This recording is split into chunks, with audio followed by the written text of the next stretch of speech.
Hello mga titos and titas. Dito na lang po ako. Isang magandang araw sa inyo. Gusto ko lamang pong i-flex itong nadaanan ko lang kasi pauwi na ako. Nadaanan ko lang itong basurahan di lugar namin. Sana ganito rin ang mangyari dyan sa atin. So napaka-disiplina talaga. Isa ito sa mga may pagmamalaki na kultura at disiplina talaga dito sa Japan. Kung mapapansin nyo, ito pakita ko. Yan o. Tingnan natin gaano sila kasegregate talaga. O gaano nila sinesegregate ang kanilang basura. So, napakaganda. Tulad nito, yung bote. May sarili siyang lagayan. At per kulay. Yan. Sobrang galing. Yung mga boteng puti, doon sa ilalagay sa tray na puti. At dito naman yung iba, siguro wala pang naglalagay. Yung mga nabubulok, hindi nabubulok.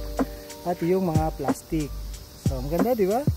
Sana ganyan din sa atin sa Pilipinas. Napaka-segregate, malinis. Di ba? At dito naman ay ang release ng tren. Yan, release lang yan ng tren. Taroon, ito ang aking bitikleta. Dito naman sa katabing lugar niya ay mapapansin nyo yung sapa na nadaanan ko. Grabe, or parang ilog yan sa atin sa Pilipinas. Mapapansin nyo, sobrang linis talaga. Wala ka man lang makitang basura. At naandun lang is yung mga damo na tumubo sa paligid niya.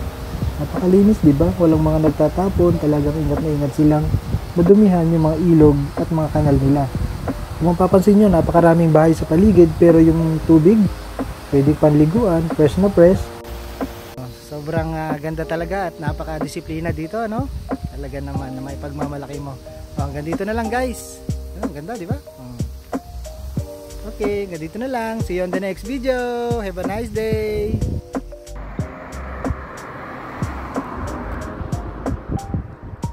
Ito